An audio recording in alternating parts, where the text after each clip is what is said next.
Vatsimpana etnineny Ratovelo Jacqueline. Fa maro no antsoina, nefa vitsy no fidina. Amen. Ivavaka isika.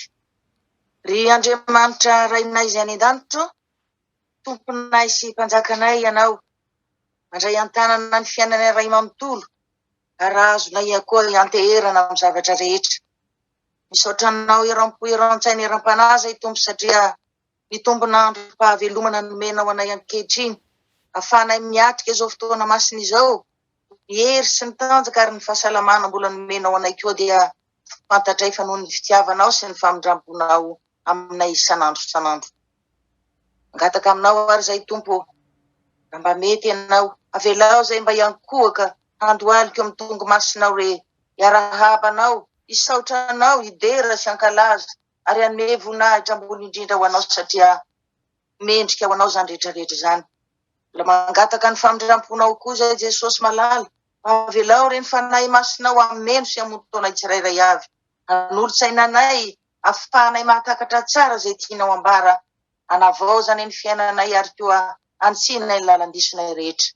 Dia manatry feno eto aza Jesosy ary mbola amin'ny anaranao Jesosy Kristy masina sy manan-kerevany a Nazareta ihany koa, no andidinay tsy hanan-kery tsy hanam-pahefany eto, zay rehetra rehetra tsy avy aminao, tady hanapodika ny fiainam-pananay. Dia alefaso any amin'ny farimy rehetra afo Jesosy may mandrakizay. Dia mitenena aza tompo malala fifavonina izay iaino sy ankatoanao. Amin'ny anaranao Jesosy Kristy no anganaovana izany bavaka izany. Amen.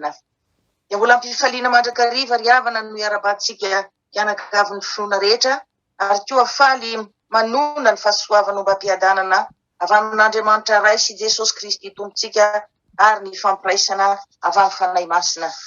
Amen. Ny teny izay angalantsika fampahirezana ry havana androany izay hitantsika eo amin'ny bokin'ny Hebreo toko 7. Bokin'ny Hebreo toko 7 ny andininy voalohany ka hatramin'ny faha 12. Hébreux chapitre 3 verset 1 à 11. Ovakiny zany amin'ny anaran'i Jesosy Kristy tompon'ny teny. Koa amin'izany ry rahalahy masina mpiombona ny fiantsoana avy any an-danitra, hevery ny apôstôly sy ny mpisorona be zay ankehitrika dia Jesosy, izay mahatokony nanendry azy tahaka ny Mosesy koa tao amin'ny tranon'Andriamanitra rehetra. Fa izy dia natao miendrika anam-boninahitra no Mosesy araka ny ananany mpanao trano voninahitra bebe kokoa noho ny trano nataony. Fa ny trano rehetra dia samy misy mpanao azy, fa izay nanao ny zavatra rehetra kosa dia Andriamanitra. Ary Mosesy dia mpanompo mahatoky tao amin'ny tranon'Andriamanitra rehetra ho fanambarana zay zavatra mbola holazaina, fa Kristy kosa dia zanaka mpanapaka ny tranon'Andriamanitra, ary isika no tranony. Raha azontsika mafy hatramin'ny farany ny fahasahiana sy ny firavoravoana momba ny fanantenana. Ho arak'izay lazain'ny fanahy masina hoe, anio raha iaino ny feony ianareo aza manamafy ny fonareo, tahaka ny tamin'ny fahasosorana tamin'ny andro ny fakapana tany anefitra, izay nakanon-drazanareo fanahy ahy tamin'izany toetra ahy, ary nahita ny asako 7 taona izy. Voatezitra tamin'izany taranaka izany aho ka nanao hoe, ireo dia nanisy tamin'ny fony mandrakariva ka tsy nahalala ny lalako, ary arak'izany no nianianako tamin'ny fahatezerako hoe, tsy hiditra amin'ny fitsaharako mihitsy izy. Amen. Izany andin-tsoratra masina izany re ry havana no angalantsika fampahirezana ankehitriny. Ny atao hoe rahalahy masina izay voalaza eo amin'ny andininy voalohany dia ny olona izay naharay ny antso avy any an-danitra mba hanaraka an Jesosy Kristy. Isika koa raha tonga kristianina ry havana dia ny olona iantso avy any an-danitra nalefan'Andriamanitra tamin'ny fomba maro samihafa mba hiantsony antsika hanaraka an Jesosy Kristy ihany koa. Noho izany isika rehetra koa ve mba tena linana nandre izany antson'Andriamanitra izany, mba tena faly tokoa ve isika nanaiky hanaraka an Jesosy Kristy, sao sanatria hanao tahaka an'ireo Hebreo sasany ka nandre ny antson'Andriamanitra ihany saingy tsy namaly ary koa tsy nanaiky ilay antso. Amin'izao fotoana izao tokoa mantsy ry havana dia azo lazaina tokoa hoe tanteraka eto amin'izao tontolo izao ny tenin'Andriamanitra manao hoe, hotoriana eto amin'izao tontolo izao aloha ny filazantsara an'Andriamanitra, ary dia mba ho vavolombelona amin'ny firenena rehetra vao tonga ny farany, ary dia tsy misy intsony angamba tany tsy mandreny filazantsaran'Andriamanitra. Izany hoe efa samy nandre ny antson'Andriamanitra avokoa ny olona manerana an'izao tontolo izao, saingy tsapa kosa nefa fa vitsy ireo olona izay manaiky ny antson'ny Tompo. Vitsy ny maniry fona sy bebaka ka hiala amin'ny ratsy fanaony. Vitsy ny maniry ombona amin'ilay antso fiantsoana masina mba ho tonga rahalahy masina. Ny antony havana dia tsy inona fa tsy niorina tsara tamin'ny finoanan'Andriamanitra isika, sy natoko tsara ihany koa ilay fitiavan'i Jesosy Kristy. Voalaza eto ihany koa ry havana fa Mosesy dia tena lehilahy mahatoky tao amin'ny tranon'Andriamanitra. Tranon'Andriamanitra izay voalaza eto fa ny zanak'Israely izay navotana avy tany amin'ny tany Egipta no tarihin'i Mosesy izay notendren'Andriamanitra mba hiala any amin'ny tany Egipta ka hamonjy any amin'ny tany Kanana. Ary dia notokian'Andriamanitra tanteraka tokoa Mosesy tamin'izany asan'izany. Ary tahaka ny Mosesy nanapaka ny zanak'Israely koa, Jesosy Kristy zanak'Andriamanitra kosa dia nanapaka ny tranon'Andriamanitra rehetra. Ary ireo rahalahy masina voalaza ireo izay mpiombona amin'ny fiantsoana avy any an-danitra dia ireo no atao hoe tranon'Andriamanitra, dia isika izany. Ary Jesosy Kristy no nanapaka ny fiainantsika rehetra. Ny mampalahelo nefa ry havana dia vitsy tokoa isika kristianina ankehitriny no tsy manaiky hoe Jesosy Kristy no hanapaka eo amin'ny fiainantsika iray manontolo, hanapaka ny tokantranontsika, hanapaka ny asa fivelomantsika, hanapaka ny fianarana ny ankonantsika. Satria mety nahita zavatra hafa angamba isika, everitsika fa anomeantsika vokatra tsara sady vetivety, dia adinontsika fa izay rehetra izany rehetra izany dia tsy maharitra ary mora lo sady levina ihany koa.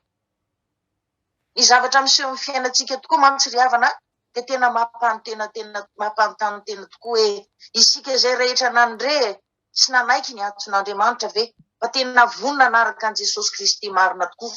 Isika ve ilay nanaiky fa Jesosy Kristy ilay zanak'Andriamanitra no manapaka ny tranon'Andriamanitra dia isika izany? Ary mba tena manaiky sy resy lahatra tokoa ihany ve isika fa tempolin'Andriamanitra ny tenantsika? Jesosy Kristy no tokony baiko antsika amin'ny zavatra rehetra rehetra. Jesosy Kristy no mampafantatra antsika amin'izay tokony ataontsika, ary izy ihany koa no hanapaka ny fiainantsika iray manontolo.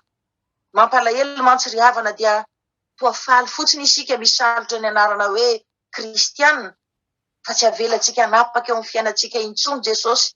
Tena adinontsika mihitsy ry havana fa Jesosy Kristy io eka tena miezaka mitoetra ao anatintsika isan'andro isan'andro. Tena ny faniriany dia ny ara-dalana amintsika hatrany hatrany. Tsy hamelantsika handeha irery izany, fa hifampitantana amintsika foana ambara-pahatonga ny fataperan'izao tontolo izao. Ary izany no nahatonga azy tsy mety sasatra ry havana fa mandondona mandrakariva eo amin'ny varavaran'ny fontsika isan'andro isan'andro.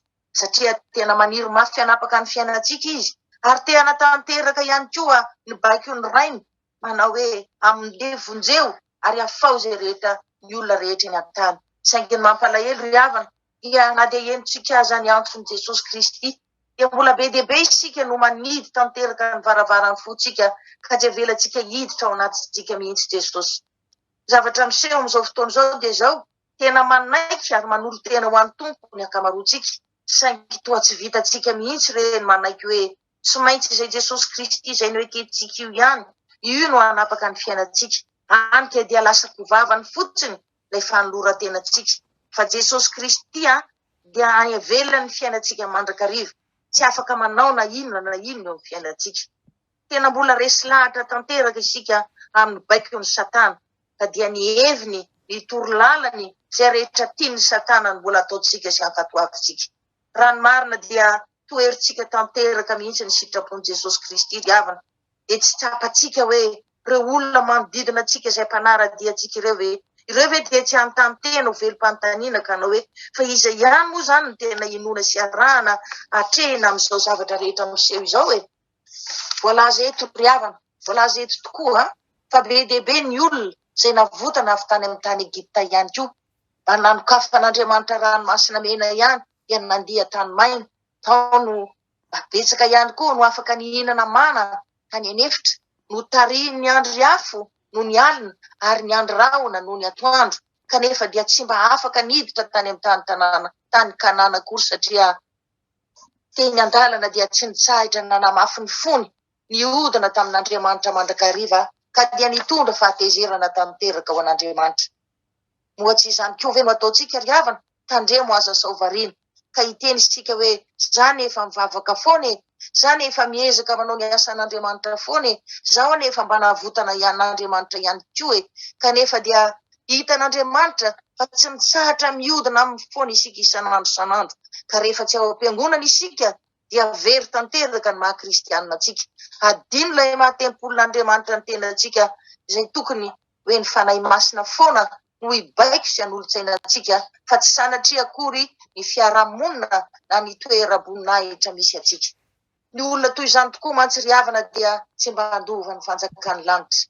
Gaoko isika samy tsy voafitaka izany efipetsan'ny satana izany intsony ka hiteny hoe zao Jesosy efa manompo anao foana, zao nefa mitory ny teninao foana, efa manao ny karazana asa maro ao am-piangonana, fa ny tompo kosa hiteny amintsika hoe tsy fantatro na avitaiza ianareo, miala amiko ianareo mpanao meloka.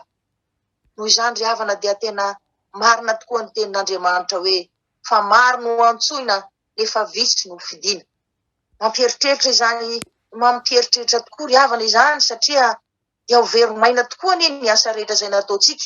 Raha toa ka diso zavatra ray loha isika dia ny tsy fanaovana tsinotsinona ny antson'Andriamanitra. Tsy no henotsika, tsy no ankatoavantsika ny baiko ny rehetra, ary izany rehetra izany dia tsy maintsy hitondra antsika any amin'ny fahaverezana mandrakizay. Ny tanjon'ny tompo anefa ry havana dia tsotra, tsy misy tiany ho very isika na dia iray azy, fa samy tiany hiaino ary ankatoan'ny teniny mba ahafahantsika rehetra hiditra ao amin'ilay toeram-pitsaharana misy azy ihany koa. Amen. Hivavaka isika. Tompo malalo, marina tokoa fa tsy misy afaka hiteny izahay na dia iray azy fa tsy nandre ny filazantsaranao, satria fantatray loatra tompo malalo fa isan'andro tokoa ianao dia tsy sasatra manaparitaka ny teninao manerana an'izao tontolo izao mba ho renesinay olonao rehetra alohan'ny hahatongavany farany. Malahelo anefa ianao tompo satria hitanao tokoa izay fa be dia be no manampy tsofina tsy mety mandreny antsonao, ary dia tsy olana aminay tokoa aza ny mamelanao handondona ela ho varavaran'ny fonay ao. Tsy henonay ianao, tsy voainay ianao, fa ny ataonay ihany no ataonay, aleonay ihany mandeha amin'ilay lalana malalaka tsy misy mpifehy. Maro aminay ihany koa tompo no mandreny antsonao kanefa dia mbola manamafy ny fonay e, tsy mety mankatony teninao, tsy mety mifona, tsy mety mibebaka, tsy mety miala amin'ny ratsy fanaonay rehetra. Izany hoe raha marina dia mbola tsy vonona re zay Jesosy anara-dianao e. Tsy mety amin'ny saina mihitsy izany hoe ianao Jesosy, ianao no hanapaka ny fiainanay iray manontolo. Misy ihany koa izahay Jesosy no faly mitondra anarana hoe kristianina fotsiny, manaiky sy manolo tena ho anao tokoa, kanefa dia mbola tsy resy lahatra ihany koa re zay ny hanome anao ny fahefana feno hanapaka ny fiainanay iray manontolo. Tsy misy mihery eo anatrehanao izany rehetra izany tompo malala, toy izany ny taraonay aminao ankehitriny, iankofanay eo amin'ny tongo masinao, angatanay amin'ny ranomaso aminao tompo malala hoe mamela reny elokay rehetra e. Aza jerena amin'ny fahadalàna sy ny fahadiso-kevitra izay, fa mba jereo amin'ny masom-pitiavanao tompo, jereo amin'ny famindramponao lehibe. Aza vela ianjadiny satana intsony tompo ny fiainanay, aoka ny fanahy masinao no tsy hitsahatra hiasa ao anatinay, hanapotika, handevona any amin'ny farimy rehetra afy ny fanahy ratsy rehetra mamatotra anay. Ka dia tsy ho tsarovanay mandrakariva Jesosy fa fatranon'Andriamanitra sy tempolinao ny tenanay, ka dia tsy misy na dia iray azy avelanay hiditra antsehatra eo amin'ny fiainanay afa-tsy anao Jesosy irery ihany, ary dia hisokatra ho anay tokoa ny varavaran'ilay toeram-pitsaharana misy ianao mba hitoeranay. Amen. Raisampinoana hitso-dranomasina fa amin'Andriamanitra raitsika. Ny tompo aniany tsy lalana ny fonareo amin'ny fitiavana an'Andriamanitra sy ho amin'ny faharetany Kristy, ary mbola hiteny aminareo indray hoe osokafako midanadana ho anareo ny varavaran'ilay toeram-pitsaharana misy ahy mba hitoeranareo koa, kanefa enoy ary ankatoavy ny antsoko. Ho tanteraka tokoa an'izany amin'ny anaran'ny Ray sy ny Zanaka ary ny Fanahy Masina. Aleluia. Amen.